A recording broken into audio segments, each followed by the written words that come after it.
Bonjour, bonsoir, dear friends. Bienvenue on Happy Hour JCB Live. We're going to be traveling to Toronto today. We're going to go and meet a fabulous power woman. She was ranked one of the top Power 60 women of Toronto. She's an entrepreneur. She's a journalist. She's an award-winning. She is an educator. She knows wine like there's no tomorrow. She's charming. She's what I would call a Renaissance woman. And she understands art, taste, business, sensuality, and of course, business. So, dear friends, we're going to learn a great deal. We've met many years ago in the fabulous town of Toronto at the Fairmont Hotel. Her name is Angela Aiello, gorgeous Italian descent. She could sing. She could, if you were to ask me, she looks like an opera singer. So I'm delighted, dear friends, for all of you to be inspired today by the beautiful, the gorgeous, the sensual, the pulpeuse Angela. Voilà, Angela, bonjour. Bonjour. Oh, it's so nice to see you. A little bit of cuvee sparkling happening in your glass. That's exciting. Well, is there anything that shouldn't happen with a beautiful lady like you? I need to have a toast. Let's have a toast. Well, you could do it with Raymond as well. I'll take anything as long as I can look at your eyes. Santé, cheers. Santé. A pleasure. So how does it feel? Well, we got a drink, huh? Yes, exactly. Oh. Bad luck for us. Perfect time to drink a lovely wine on this early summer season. So how does it feel to be born with an Italian father? You know what's so funny? My dad is funny. I think I get a lot of my comic relief lifestyle skills from him because he had 4 daughters. And so he grew up in a house full of women, which I think you might know a little bit about, don't you? Just a little. And how was it for you to be born and raised with a bicultural family? Because this is really cool. I must say, I say that because my parents are both really French for 4 or 5 centuries. And I love it with my daughter because they get a feel of my wife, Gina, Californian, and me, French. So how is it for you? What kind of experience can you tell us about it? A little new world, old world assemblage, if you will. Yeah, exactly. No, I know. You know, my dad kept things. I'm almost a bit taller than my dad, to be honest. I'm 5'1", and so my grandfather too. He was an amazingly funny short man from the south of Italy. I mean, my dad growing up, he was the cook. You know, he really taught me my pleasure for food, and wine wasn't a huge deal in my family. Premium wine wasn't. We just sort of like drank it at dinner. It wasn't something everybody really knew about. I brought that actually to my family table. But my dad really sort of instilled this foodie level into me. My mom instilled discipline. She was the new world. Discipline, get a job at 16, which is where I started in wine. But yeah, my dad taught me how to eat and drink and cook and, you know, really have a good time. I love that. And this is great to have from your parents such a great and early inspiration, because are you today an enormous cook? And I know you're an amazing wine taster, but do you cook at home too? Yes, I would say that my love for wine is only fueled by my passion for food and my love being in the kitchen. I mean, I'm an artistic drinker and I'm also an artistic chef. My sister got the baking genes. So like when it comes to the science of cooking, I'm not necessarily that person. I'm much more of a, you know, a genie in a bottle. Like everything kind of goes into the pasta sauce and it's about this temperature. And sure, you know, if we don't have the exact noodle, it's great.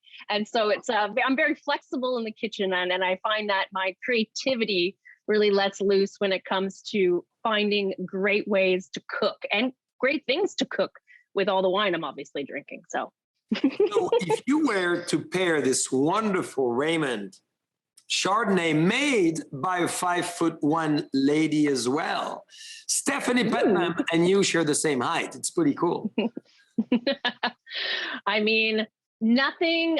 I've recently kind of got over my shellfish allergy that I had when I was in my 20s and in my early 30s, and which I'm very excited about. It opens up a whole new realm of food. And so for me, I'm instantly seeing this wine with a nice lobster tail and lobster dinner. Like, this is elevated Friday night. I've worked so hard all week. I want a bottle of this Raymond to elevate my, really amazing lobster dinner. Like, that's what I want with this wine. And what kind of sauce would you prepare with your Oh, lobster dinner? Because I'm coming. Remember, I'm going to fly over and have dinner tomorrow night. well, we're going to bring over some East Coast, some of that great East Coast lobster. It's in season right now. We might even boil up a whole lobster and pull something together, but the sauce has to have wine in it. I mean, I'm one of those cooks that if I'm sitting here drinking it, it's going in my food. Everything, whether that's, a sauce, a red sauce for my steak, or whether that's putting a little Chardonnay on top of my lobster tails or into the butter. I mean, the minute Ooh, you add wine into your cooking, everything just gets elevated. It's more powerful in your palate. I love that. To elevate the sauce with a little Chardonnay. Fantastic. Mm-hmm. Well, I'm going to drink to that. And Me I'm going to too. start putting a little Chardonnay in my lobster sauce. I use butter because there's nothing better than shallots and a little bit of parsley in my sauce for lobster. So I'll add Chardonnay, and I'm sure it's going to be richer. Oh, and I was even I was thinking about stone crab or some really amazing crab where you're just really right now, I find that I'm taking food that I would want to eat out. During the pandemic, which was what I was doing, I was taking food I would order only in the restaurants and I'm bringing it home. And those were really fun times to sort of open something wonderful or buy something wonderful that maybe you haven't had before. This sort of sense of adventure came back to me during the pandemic in my own home through wine and food. It was really nice. And did you have during the pandemic all those beautiful bottles of wine behind you? Yes, I did my fair share of trying to drink some old wine, but I don't know how you felt, John Charles. At the beginning of the pandemic, I was sort of like, the world is ending. What am I drinking right now? And that was my immediate reaction. And I went to think about, where have I not really drank enough wine from? And can you believe I went to Burgundy and had a little bit of Burgundy wine, and it was really quite nice. It was, I'd really never dove into the entire category, and I know you of all people appreciate that. We love Burgundy. And I could see there's a lot of Burgundy bottles as cadavers behind you. So I love that. Yes. So I would love to know how you became such a powerful woman in the world of wine and spirits and education, and really as well tailoring to the millennia and all that. Would you give us a sense of how, as a young lady inspired by food and wine, you became the journalist that you are today, the educator that you are today? Inspire us so we follow you and we do the same. It's I feel like when you start to tell your story, it starts to, especially I just turned 39, I'm rolling into 40, and my story is getting it. The fine wine, right? Just like these bottles of wine, maybe without the dust on the bottles just yet. But my gray hairs are coming in. It's all There's good, none. There's none. You're looking fabulous, and that's why you're so successful on TV as well. You are TV galore. I take inspiration from you. I feel like we both, our philosophy around wine is, changing up the tradition. It's keeping that classic skeleton of the world of wine, but it's also democratizing it and making it sort of so much more fun for everyone. And so you and I are aligned on a similar philosophy, that I know. I've been to many of your establishments, drank of your wines, been in your tastings. And so people like you inspire me to help also move this industry forward. And I think that it needed some work. This industry needed some work. It needed some fun. It needed some excitement. You brought that in so many of your estates and the ways that you present the activities that you do, like the show. And so people like you really inspired me to say, what else can we do to help change this industry? And so I really sort of looked to democratize it. As I sort of became aware of what I was doing in the business, you sort of became, what am I doing in this business? I grew up sort of young in the business, very, blinders were on in a lot of ways. Grew up countryside, in the country, dairy farm beside me, had my first car at 16. Like I said, my mom was disciplined, go get a job. Got 2 jobs at 16 Wow, good while I for was going you. to school. So hard work is one of those things that this industry also calls for. I think people assume there's a lot of glamour, which there is, but we all work hard for that, those glamorous moments, And so I worked in the business at 16. Actually, the wine industry helped pay for my education through university, which is business comm degree. Yes. I moved to Toronto. I had no friends. I had moved sort of as a country girl into the city, knowing that I wanted to find work, figuring the wine world was going to leave me at the time. But I had all this wine that I had sort of collected, and I started to throw wine club parties. So I started a little mini wine club in Toronto when wine clubs weren't even a thing. I'm what they're calling a geriatric boomer. A geriatric millennial. And so I'm at the tail end of the very first person in the millennial generation to be there. And so when I moved to Toronto, it was about 2006, and social media just got started. And so I've used it and leveraged all this free media to build a community of people who loved wine that were all young. And it was so nice because I had worked at a retail store for a couple of years, and not everybody really knew about wine. And there was a lot of high education at the time, but there wasn't a lot of fun education around wine. And so I really exploited, I think, that part of what was missing in our city.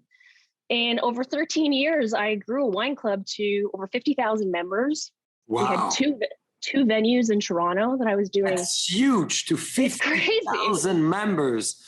That's enormous from nothing. This is enormous. Wow. Yeah. And we had 2 venues. I had a Queen Street West venue that I had licensed, and I was running a wine school out of 3 nights a week. You can imagine that's 3 nights a week, intense. 52 weeks. That's 150 classes a year or so. And it was cool because people would walk down an alleyway, not what you'd thinking for a wine school. I mean, I did some pop-up wine schools at the Ritz. People loved it, of course. But then you get people walking down an alleyway when you finally get a venue, and going into an entire sort of basement that's built of wine, and people are like, where are we? And it's, I think that's why, the Buena Vista Winery is so interesting to me too, because it has that old feel, that rugged feel, but the wines are premium. And that's really what, wine is. It's that premium experience. And so during that sort of later time, about, 10 to 12 years in, I started to notice that wine needed to be on TV more. Why wasn't wine on TV? What was going on? Where was it? It was always sort of in the, we were doing all these tastings, and I was invited as a blogger at the time to go to all these tastings, but nobody was doing social media. I mean, now the world is so different, right? For sure. So then you went on TV, which was big. So explain us that transition. So at the time, I have a PR degree, so I just was pitching stations on doing fun wines. And I, pitched a celebrity wines statement or a series. And so I was on Global. I was on Stephen and Chris doing regular wine segments when I was, in my late 20s, producing them even, talking about how are we bringing wine to TV, and no one had ever done it before. So it was a really interesting time because people love to drink, but how are you sort of transferring that love of wine to video, right? When people are just sort of watching you drink. And so show us how you translate it and you get people excited. So maybe you describe this wine. Maybe let's describe again that Chardonnay, yes, and show us how you get all of us totally energized about wine. Because I think that's the hardest thing to do on television. Food, you see actions. Wine, you don't. It's just your beautiful lips and your tongue and your eyes and your senses moving around. Well, Chardonnay. Well, let's just talk about Chardonnay. She's the queen of grapes. And if you don't know Chardonnay, now you know. But it's also the hardest grape to shop for. So when I talk about Chardonnay in a lot of ways, I talk about, for women, I find like when you're shopping for jeans or when you're shopping for bras, it's the most horrible experience. Chardonnay is the same way. It's so varied in its price, its quality, and its taste. And so you really find, when people are like that whole movement of ABC Chardonnay, which is so passé now, nobody even says that anymore. There's always a Chardonnay for you. So, I mean, this Chardonnay to me is one of those unctuous, amazing, the one of those wines that has texture and weight. This is one of those wines you have to get to kind of later, I feel like, in your wine journey. People usually start off with Sauvignon Blanc. They got like that fresh acid or that Pinot Grigio, but that acquired taste for weight, texture, lees contact, oak, those are things when you talk about wine, I think people go, what? Texture? What does that even mean? And so, a lot of times, just like in your design, you talk about how is that wine sort of tasting like silk or satin? Or what are those textures you're bringing into understanding wine? I mean, yes, we could go with apple, pear, peach, the generic ways of describing wine. But what's your imagination saying about this wine? And I know you have so many wines that feel your imagination. I mean, you're probably the most creative man in this entire industry. So when you talk about wine, it's one of those ways where it's like, how is that wine hitting you emotionally? That's it. Also making you think and getting your memory, kind of intrigued enough to love something. And I love that. And you've done that with me. So now you're going to get me to do, dear Angela, something I've never done. I'm going to go bar shopping. Just to see how hard it is. Yeah. I'm going to try to figure it out because, I work out too. And I must say, certainly we have different sizes, but I'm going to try to go bar shopping this weekend. And then I'm going to FaceTime you and you're going to give me some advice because it's not easy. I've done jean shopping. It's not easy either. Yeah, exactly. Well, I mean, and that's how I feel like you have to bring wine into something else for people to sort of instantly understand, oh, now I get why it's so hard to find a Chardonnay I like, right? Because it's about your style. It's about your fashion sense. It's like, how are you? Wine is all about you. Wine is not about anyone else but you. And so how are you interacting with that wine? Somebody could tell you it's a 90-point wine. Somebody could tell you it's a great wine. But like your confidence about what you like has to be created. And I think that's the cool part is how do you succeed to get those people that confidence so they can assert the fact that they like or don't like, and it's okay their significant other like something and they don't like something. So give us some clues how to make all of us here feel comfortable to assert what we like. No, that's a great idea. And I think that's sort of what it comes down to. Like, how are you building your wine confidence? And what does that even mean? And so the very first step is understanding physiologically, we are all built different. Our tongue is built different. So even what you taste in a wine will be different from, let's just say 3 people. So a university study has done a test basically on which type of taster are you. And so there's research to prove that in the world, there are 3 different types of tasters: super tasters, non-tasters, and tasters. So super tasters and non-tasters fall into the 25% category, with 50% of the population falling into the taster category. And the science behind where you fall into this category is how many taste buds are on your tongue that you cannot change. You're born with. You measure it. I know, right? Do I have? There's like a nice microscope that comes in that measures all your taste buds. Or is it through a French kiss that you can measure it?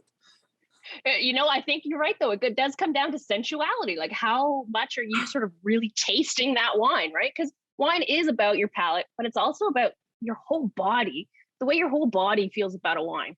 I think there's a difference in, it's not just about your palate too. It is about the feelings around that wine. When I taste a good wine, my whole body feels it, like I can feel it from my hair tingling down to my toes. Like that's what you want a really great wine to taste like. So that's the taster. So what are the other 2 categories? So there's the super taster and the non-taster. And so it all depends on how relatively you can taste bitterness. And so the super taster is super sensitive to bitter and has heightened sense of understanding about bitterness. And then the non-taster has lower taste buds and usually likes spicy foods, more salt, because what they're trying to do is enliven their palate. And so the first thing I like to teach people about is, even if you don't feel comfortable with what you talk about in wine, that's fine. Acid, bitterness, don't worry about it. But what you need to know is that just because you don't taste what someone else is tasting doesn't mean what you're tasting is wrong. And I think that's very important from a science perspective. That's right. I love it. God, you energized me to rethink my whole categories.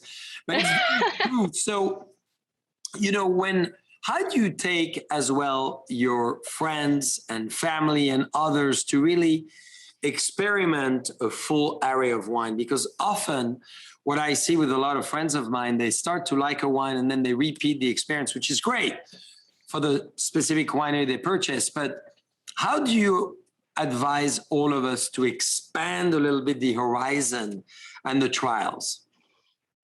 I always say if I had to be monogamous with a wine, I would pick Riesling. But then I would just constantly cheat on it with Chardonnay. Like that is just the way that it's going to be. Like, I'm sorry, you're going to have to accept this about me. So luckily, we don't have to be monogamous with a wine, but we can be as adventurous as we want to be. And I think that's really important too, is heightening your sense of adventure around wine. Particularly in this pandemic, I have really sort of come up with this liquid passport idea, this wine passport of like, you can't go anywhere during this time, but you can go everywhere in your glass. And that to me is so inspiring, this idea of open up your liquid passport. I love it. That's really what is inspiring, I think, people over the last 18 months was, we have this luxury area of our life ripped away from us. No one could travel. But you can travel every single day from the power of your glass. And I do have to admit, I spent a lot of time drinking Burgundy wine, but the nice thing was I went back to some of my tried and true favorites because they're not going anywhere. California Cab, California Chardonnay. I mean, oh my God, sparkling, all these wines that are sort of, are your official, go-tos. They're your family brands, if you will, but you have to have experimentation with other wine grapes. You just have to. It's part of your wine journey. Yeah, to understand what you like versus what you don't like. So I love, by the way, your glass you've used, that little glass, no stem for the Chardonnay. Did you like that as well? Oh, I mean, this is, Riedel like revitalized my whole drinking capability by all the glasses that they've designed, including their wine wing glasses, which I'm a big fan of. But these are my absolute favorite glasses. The Chardonnay, the Pinot glasses, the Burgundy glasses by Riedel. These are always in my register of wine glasses. I'm with you. So much. I'm with you. So we find one of your classic, I know at your house, the family classic from Raymond. So I'm excited we're trying this together because it has the sensuality of the view of Napa Valley, that beautiful, gorgeous viewpoint of Mount St. Helena on it. And this is really I believe, that incredible blend of what Cabernet can be in California. So as you're a power woman, ranked one of the top power women of Toronto, tell us from your power perspective, what do you feel about this one? Oh, Cabernet, the king. I mean, he's the king. So we tasted the queen and now we've got the king, which is even so interesting to me because I feel like Cabernet Franc should actually be the king because Cabernet Franc is the father of Cabernet Sauvignon, right? And teaching people that genetically is also very interesting. But the son has surpassed the father, if you will, in this particular instance. But one thing I love about California Cabernet is this intoxication of aroma that you get immediately from smelling it. I mean, it's like crushed velvet. You're looking at these sort of brambled berries. I mean, I love this idea. Crushed velvet. Ooh, I'm going to write that down. I'm so sorry. And please I know that. Going. Yeah, I know that's going to come out on the palate too, because it's one of those things. Velvet's one of those things that can transfer from the nose and the aroma and the bouquet right directly to your palate. But I love too. The other thing I love about gorgeous wines like this that are just fragrant and aromatic from such premium areas like Napa Valley is, floral. You get these violets that are just undeniable in very aromatic, elegant wines. And I mean, the one thing that always makes wines so elegant is acid. I'm always teaching people about acid all the time. Like, you want to learn about wine? Let's learn about acid. That's the only thing, if you really need to know about an elegant wine, is where's the acid, which I love about elegant wines like this that are premium enough you can smell premium. I always like to tell people that if you spend enough time smelling wine, you're going to smell and be intoxicated by something that's just like amazing. You get taken to a place in the aroma. And I remember visiting California after fires and going up in a hot air balloon and seeing all around Napa Valley and just thinking, this place is so special. You know, it's such a special place. And I'm really looking forward to going back. And you're going to be our guest. I'm going to take you on another air balloon.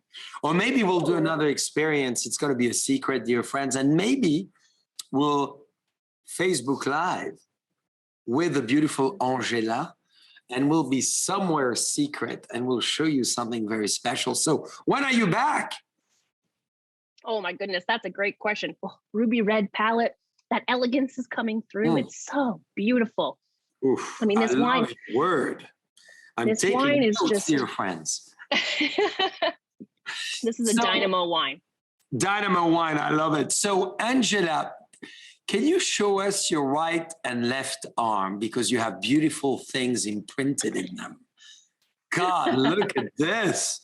The rose. And the glass of Riesling or Chardonnay, depending on the I love it. Wow, very cool tattoo. And what? The dove. Another one. It's a dove. It's a dove. Yeah. And we have so much in common. I'm in love with roses, and my personal family logo is a dove. Mm. Can you believe? Makes so much sense. Makes so much sense. We are kindred spirits. Hey, we totally are. So, Angela, I would love for you to tell us, you created, besides all the success you're having as an amazing journalist, and I think you write for a lot of magazines, right? I do, yes. Actually, Horizon is one of the ones I write for. It goes into the Toronto Star. Big deal. Monthly, which is great. Yes, really quite nice. And many others. You as well have created as an entrepreneur, and for all of you ladies, you know, you got to realize it's possible to go and be extremely successful in wine and spirits and food. Angela is the prime example of this. You as well, because writing was not enough, educating was not enough, being on TV shows was not enough. You decided to create your own IGTV. Name the juice. The juice. Of course, the juice. Would you tell us about this?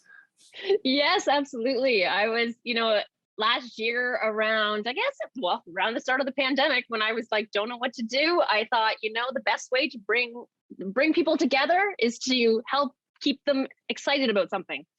And so I pulled together, it took me a while to think of the name, to be honest. It's hard to think of a name for a show.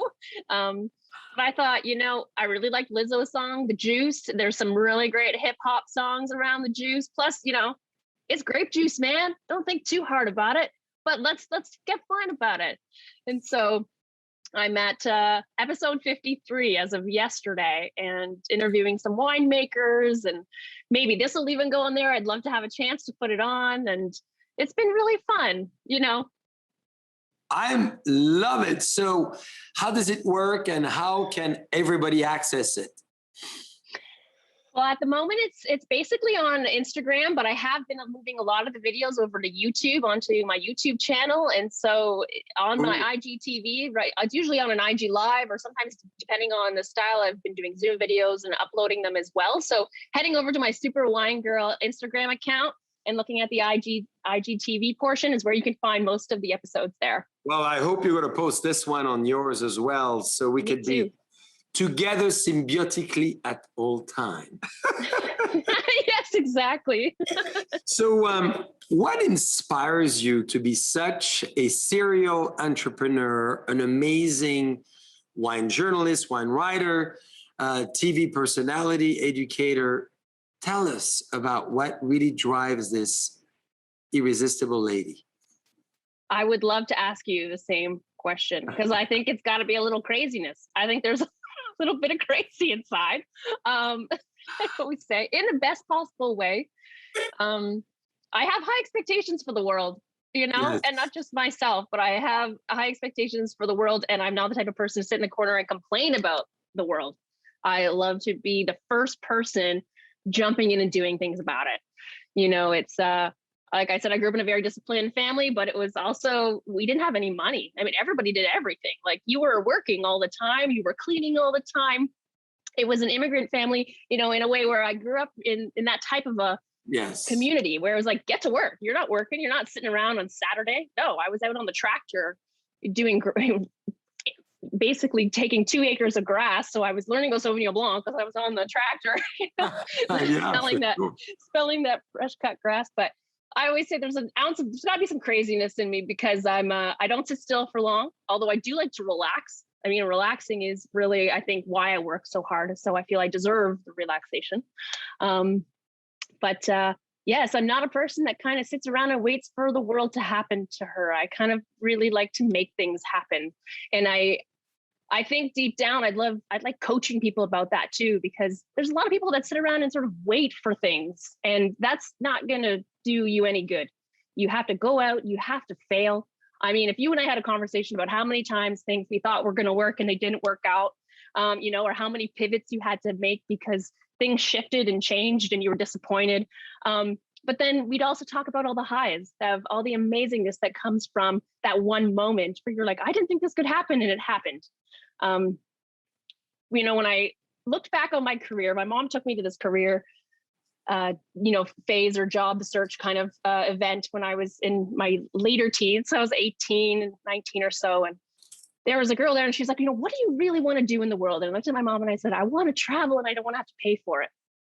I should have said, I want to travel and not pay for it and make good money. I mean, my dreams That and takes a sugar daddy sometimes. Yeah, exactly. But that's what the wine world has done to me. I've traveled to 14 countries. I've tasted over 10,000 wines. And, I feel like it's my duty to help rebuild that other. If you're going to give something to me, I'm going to give something to you. I'm not a natural taker. I'm a natural giver. And so this type of reciprocity, I'd like to bring back to the wine business to help change it and bring more people into it, help sell more wine, help more people fall in love with wine. I mean, it seems like such an easy job. Wow, congratulations. Now, a big question for ladies who are all with us and always watching our JCB Live. What role do ladies have in the world of wine, spirits, and alcoholic beverage at large? What's your view there? Well, I mean, we have And how much of a difference they can bring to it? We have every role. We are great in every role. There is a role for every woman out there. Yeah, and baby. 100%. I mean, I have a hard time figuring out what I want to do because I feel like no one ever taught me I couldn't do anything. I was never told as a child, you can't do that. I mean, never. I was never like that. And so I just think the world is open to me all the way. And I'm so grateful for that one value on life because it inhibits my fear of doing things, right? But I think that women in this wine world, I mean, we have power, so much power. One, we drink so much wine. So we need to get in there and help create more wine. And I spent 30 days volunteering in South Africa doing a wine harvest. And it was the hardest month of my entire life. So it's so hard. I mean, I'm sure you've done a lot of this work. A lot of your team has done this work. You have so many wineries. You know how hard it is. Mother Nature cannot be the friendliest of females sometimes. But I always say to us at the same time, she's very good to us. If you treat her, I believe, responsibly, with a great raison d'être, with organic and biodynamic farming, which allows, that symbiotic relationship that you referred to before. Yes, 100%. And I think that, there is a ton of room for women in this business. And I'm seeing so many women of diverse backgrounds and men too, regardless of gender, people popping up in this wine business that, 10 years ago, I remember being like, where are all the young people? I literally remember, being in my early 30s, being like, why am I the only young person that's tasting? Why am I the only person doing this? And it boggled me. And 10 years later, now there are so many of us. And it's this amazing factor of, not once would I ever have to remove anybody's crown to remember that I have one. It's one of those embracing our community to help build a better wine world for our future. And so, after that winemaking harvest in South Africa during the drought, a condensed harvest, there was hail. It was like there should have been a camera behind me the whole time because it was just like this crazy moment in time. But I think the minute when people start to say, is that wine, wine's too expensive. I go, whoa, let's just calm down a minute here and let me teach you a lesson because wine takes so much work. I And know, so, I know it does. So, well, thank you for outlining this. And I hope every lady here listening with us feel they have an opportunity in every aspect of it. So now, briefly, where do you see the wine world going? well, I feel like we were in sort of this democratization of wine for a while. I feel like we're in this wine renaissance where wine is super shape shifting into a new future. Unknown. I'm not really sure where it's going, but I know it is definitely going to be better than where it was. And I think that's super exciting. And so feel very grateful and privileged to be able to witness this being here during this time of change and know what it was before and be able to see it later. And I'm very excited about it. You mean shift in terms of being easier and more approachable, easier to access, easier to drink from a stylistic standpoint? I think, yes, absolutely. Accessibility, diversity, perspectives, values. There's some shifting in the philosophy of how people are sort of marketing wine, how people are building wine, how people are pricing wine. And there's a shifting on both sides, the trade side and the consumer side. And the consumer side is getting younger and so aware of everything. And so I feel like there's product innovation that's happening that we probably never would have thought of 10 years ago, you know? And so I think people are getting more innovative in how they're trying to find wine that fits this world. And then also listening to the world. I call it social listening, but what does the world need that you're giving back to them rather than just sort of putting something in their face? For sure. Very well said. Now, Angela, what is your dream? I'm living it every day. Let's talk dreams. Let's talk dreams. Not necessarily your wildest, but give us your dreams to come. Well, I'd really like to do some road trips around some wine countries in the world. That would be really great. I think, seeing Croatia, seeing little spots in Italy. I've seen some of the heart spots of Italy, but where are those sort of undiscovered little spots? What else is there? I mean, I think everybody always wants me to say I'd like to own a vineyard and make wine, and maybe that will be what happens. I see definitely like gardening, working with my hands is something that I love. It's probably why I love to cook and why I talk a lot with my hands. Thank you, Italian background.